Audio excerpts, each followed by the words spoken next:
Welcome to my channel. मेरा नाम विकास है। मैं आज आपसे आप कैसे अमेरिका आ सकते हो इसके बारे में बात करना चाहता हूँ। जैसे कि कैसे आप वीज़ा लेके अमेरिका आ सकते हो, उसकी प्रोसेस क्या होती है और कितने टाइप के वीज़ा होते हैं। So let's get started. A citizen of foreign country who seeks to enter the United States US visa, which is placed in the travel of passport, a travel document issued by travel country of citizenship। तो इसका simple explanation है कि जो visa एक document होता है, जो United state या कोई भी कंट्री का आप वीजा लेते हो, वो कंट्री आपको एक डॉक्यूमेंट्स देता है। वो आपके बेसिकली आपके पासपोर्ट के अंदर उसको तो वीजा एक ऐसा स्टैंप होता है जिसको आप एम्बेसी उसको ग्रांट करती है, तो आप वो वीजा रहेगा तो उसके बेसिस पे आ सकते हैं। तो वीजा मतलब बेसिकली एक डॉक्यूमेंट होता है जो आपको कैरी करना पड़ता है। कौन से अगर आप समझो फ्लाइट से आ रहे हो या तो शिप से आ रहे हो तो आपको डॉक्यूमेंट पासपोर्ट के साथ कैरी करना चाहिए। तो आपको पासपोर्ट भी होना चाहिए और उसके अंदर वीजा होना चाहिए। तो वीजा एक बेसिकली आपको सर्टेन पीरियड के टाइम के लिए वो चीज देते हैं कि यहाँ पे आके रह सकते, काम कर सकते। Next, certain international travel may be eligible to travel United States without a visa if they meet the requirement for visa free travel। कुछ कंट्रीज होते हैं जिनको वीजा नहीं लगता है और कुछ कंट्री को होता है जो वीजा वेवर में आते हैं। जो कंट्रीज को वीजा नहीं लगता वो बेसिकली है कनाडा। अगर आप कनाडा के सिटीजन हो या कनाडा का आ सकते हैं तो आपको वीजा लेने की जरूरत नहीं। तो मोस्टली लोग जो करते हैं, जो बॉर्डर क्रॉस करते हैं, जो कनाडा से आ सकते हैं, तो वो एक कंट्री है जो आपको उसके लिए वीज़ा लेने की ज़रूरत नहीं होती। और दूसरे जो कंट्री है होते हैं वो वीज़ा वेवर में होते हैं। मोस्टली यूरोपियन कंट्री जो होते हैं उनको वीज़ा की ज़रूरत नहीं होती। वो लोग क्या करते हैं, एक यूएससीआई का एक कार्ड होता है, उनको अपनी कंट्री से एम्बेसी से लेना पड़ता है। वो अगर आप कार्ड लेंगे तो वो कार्ड के ऊपर आप विदाउट वीज़ा के ट्रैवल कर सकते हैं। वो सर्टन यूरोपियन कंट्रीज को ही दिया। और वीज़ास में दो मेन कैटेगरीज के वीज़ा होते हैं। एक तो होता है इमिग्रेंट वीज़ा और एक होता है नॉन इमिग्रेंट। और आज हम मोस्टली बात करने जा रहे हो वो है नॉन इमिग्रेंट वीज़ा की। तो इमिग्रेंट वीज़ा क्या होता है, जो मतलब आप वीज़ा लेके यूनाइटेड स्टेट में आगे जाके आप सेटल होना चाहते हैं। मोस्टली अगर समझो कि कोई यहाँ का सिटीजन है, अमेरिकन सिटीजन है, उसने यहाँ इंडियन सिटीजन की से शादी किया, तो वो इंडियन सिटीजन को आने के लिए जो वीज़ा लेना पड़ेगा उसको बोला जाएगा इमिग्रेंट वीज़ा। मतलब वो इनिशियली तो उसको एम्बेसी से, इंडिया की एम्बेसी से वीज़ा लेना पड़ेगा। फिर वो वीज़ा लेने के बाद यहाँ पे आके उसको ग्रीन कार्ड के लिए अप्लाई करके प्रोसेस करना पड़ेगा। तो उस वीज़ा को इमिग्रेंट वीज़ा बोलते हैं। जो मतलब आप बेसिकली इंडिया से आके यहाँ पे रहने के प्लान करके आते हैं, इसीलिए उसको इमिग्रेंट वीज़ा बोला जाता है। मतलब इमिग्रेंट मतलब आप यहाँ पे आके फ्यूचर में सेटल होना चाहते हैं। और जो हम आज पूरा डिटेल में बात करना जा रहे हैं वो वीज़ा को बोला जाता है नॉन इमिग्रेंट वीज़ा।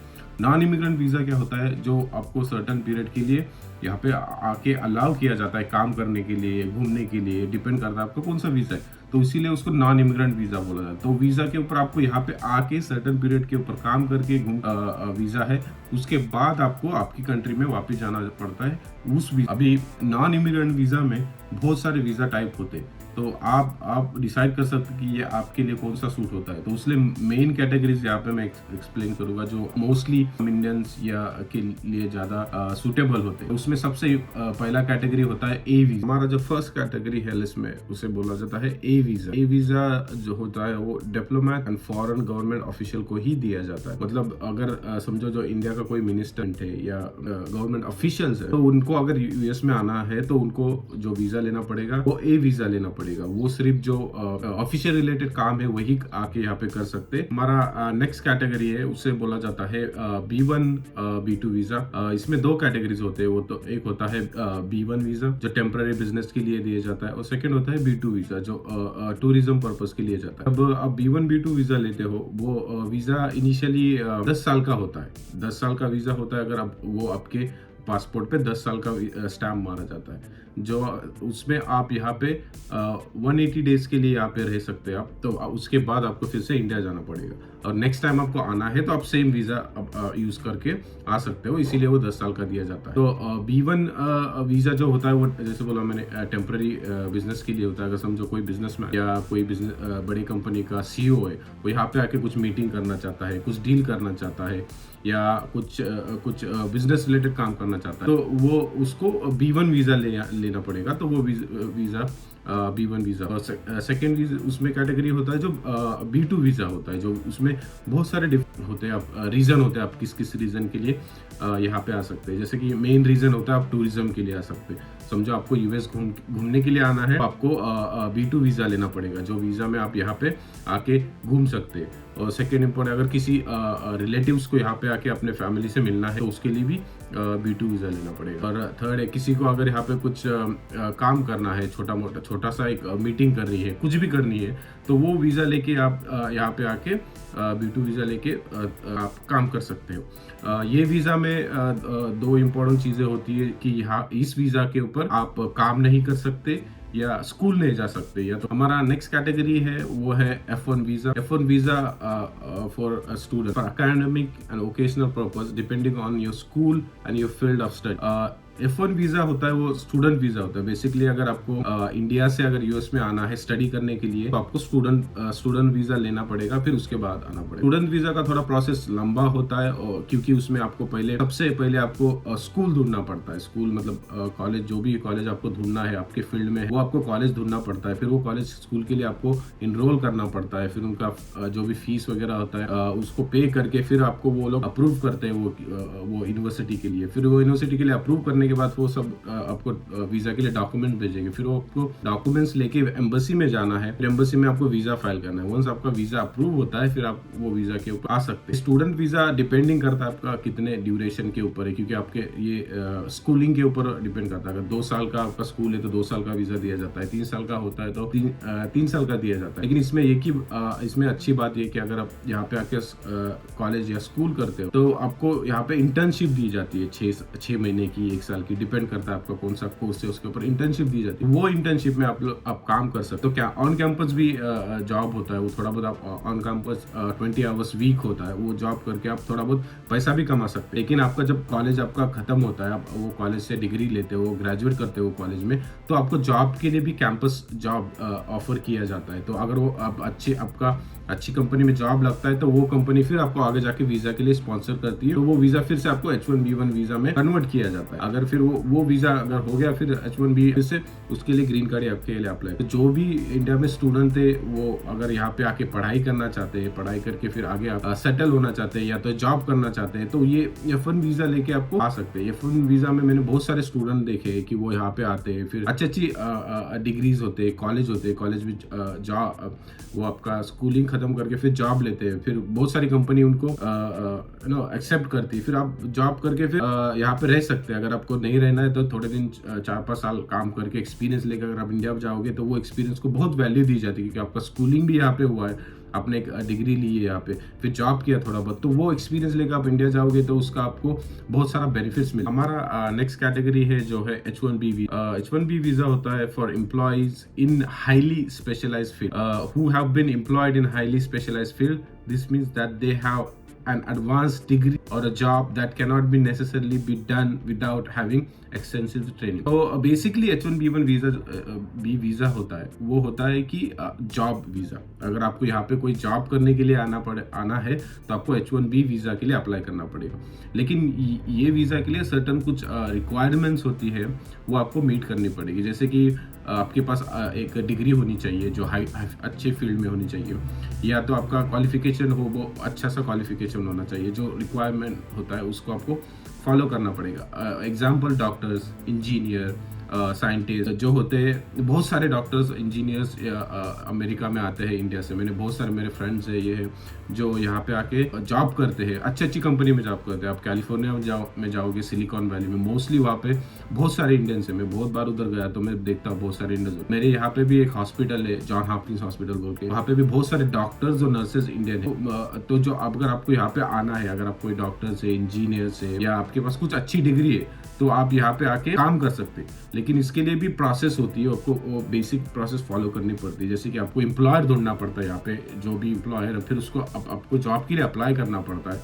फिर जॉब के लिए अप्लाई करने के बाद फिर प्रोसेस होती है, वो लोग इंटरव्यू लेंगे, ये करेंगे, फिर आपको कुछ वो डॉक्यूमेंट्स भेजते हैं। तो वो डॉक्यूमेंट्स लेके आपको एम्बेसी में जाना पड़ता है, फिर एम्बेसी में जाके फिर वीज़ा के लिए अप्लाई करना पड़ता है। वंस आपका वीज़ा अप्रूव होता है फिर उसके बाद आप यहाँ पे आना। ड्यूरेशन बेसिकली 2-3 साल का दिया जाता है, लेकिन ये वीज़ा की अच्छी बात यही होती है कि आप यहाँ पे आके काम कर सकते हैं। लेकिन काम मतलब आप सिर्फ वही कंपनी के साथ जो आपकी कंपनी ने आपको वीज़ा प्रोवाइड किया है, जिसने आपको स्पॉन्सर किया, तो उसको स्पॉन्सर बोला जाता है कि जो कंपनी आपको, तो वो वीज़ा लेके आप यहाँ पे वो कंपनी के साथ काम कर सकते हैं। लेकिन ये वीज़ा की एक वही अच्छी बात है कि आप यहाँ पे आके लॉन्ग टर्म के लिए आप यहाँ पे सेटल हो सकते हो। वो कंपनी के साथ काम करती है, आप अगर 5 साल काम किया तो उसके बाद आप ग्रीन कार्ड के लिए अप्लाई करते हो, तो प्रोसेस में होता है। ये वीज़ा के लिए और एक प्रोसेस होती है जो लॉटरी के बेसिस पे होती है। तो वो यूनाइटेड स्टेट्स सर्टन अमाउंट उसको डिसाइड करती है कि बाबा हम लोग को ये साल के लिए 1 लाख H1B चाहिए, 2 लाख चाहिए, तो वो अमाउंट डिसाइड किया जाता है। तो वो अमाउंट के ऊपर फिर लॉटरी बेसिस भी होती है, जो लॉटरी बेसिस में जिसको नंबर आता है तो उसको वो वीज़ा दिया जाता है। हमारा लास्ट और इम्पोर्टेंट कैटेगरी है वो है J1 वीज़ा, से फॉर एक्सचेंज विजिटर वीज़ा कहा जाता है, उसे कल्चरल एक्सचेंज विजिटर वीज़ा भी कहा जाता है, जो मैं खुद वो वीज़ा पे आया था। बेसिकली ये वीज़ा डिपेंड करता है, या तो 6 महीने का होता है या तो 1 साल का होता है। ये ज़्यादा लंबा ड्यूरेशन का वीज़ा नहीं होता है। बेसिकली वीज़ा को बोला जाता है इंटर्नशिप वीज़ा, या तो शॉर्ट टर्म जॉब होता है, वो उसके लिए आना पड़ता है। ये सर्टन फील्ड में ही दिया जा सके, जैसे कि एग्जांपल देखिए, temporary scholars, teachers and professor, student, interns and summer work travel. तो मैं जो कैटेगरी में था वो intern summer work travel. Basically summer work के लिए दिया जाता है, तो इसीलिए इसको 6 महीना या तो 1 साल। तो ना अभी जो फिलहाल के लिए है वो J1 वीज़ा है, वो 1 साल के लिए। तो आपको कंपनी से सेम ये H1B के वीज़ा की तरह ही होता है, लेकिन इसमें कुछ सर्टन लिमिट्स होते हैं कि आप काम भी करो, उसके साथ यहाँ का कल्चर सीखो, यहाँ का ट्रेनिंग लो। तो बेसिक ये जो वीज़ा का मोटिव रहता है कि आप यहाँ पे काम करके सीखो भी, साथ में कल्चरल सीखो, और या तो एक्सपीरियंस आपके जो फील्ड में है वो एक्सपीरियंस लो। तो मैं खुद ये वीज़ा पे आया था। तो ये वीज़ा बेसिकली 1 साल का होता है, और 1 साल के वीज़ा होने के बाद आपको फिर से जाना पड़ता है, या तो कुछ डिफरेंट ऑप्शन का। तो बेसिकली ये वीज़ा आप इंडिया में ले सकते हैं आपको, लेकिन कब। नेक्स्ट कैटेगरी है P वीज़ा। P वीज़ा दिया जाता है, जो होता है फॉर एथलीट्स, इंटरटेनर्स एंड आर्टिस्ट।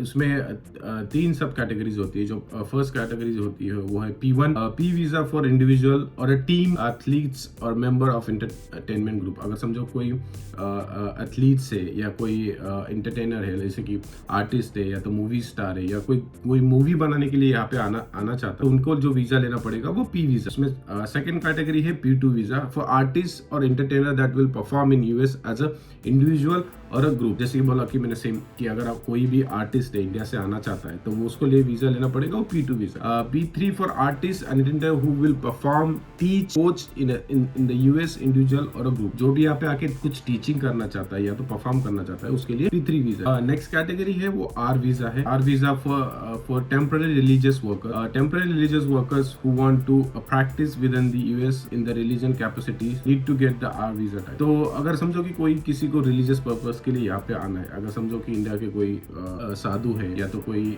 धर्म गुरु है जो यहाँ पे आके कुछ टाइप का रिलीजियस करना चाहते हैं, तो वो वीजा लेने के लिए उनको जो वीजा लेना पड़ेगा वो आर वीजा हो। तो at the end most important question कि how to apply for non immigrant visa. अगर आप इंडिया में है तो इंडिया में 4 मेजर सिटी में US एम्बेसी है, जैसे कि दिल्ली, मुंबई। ये तो हो गई बातें सब। आप कैसे अमेरिका आ सकते हैं, क्या टाइप का वीजा ले सकते हो, कौन सा वीजा होता है, क्या प्रोसेस होता है, कहाँ पे जाते हैं। अगर आपको कोई पर्टिकुलर इन्फॉर्मेशन जाननी है या कुछ क्वेश्चन करना है, प्लीज कमेंट में जाके आप मुझे मैसेज कर सकते हैं, मैं उसका रिप्लाई दूंगा।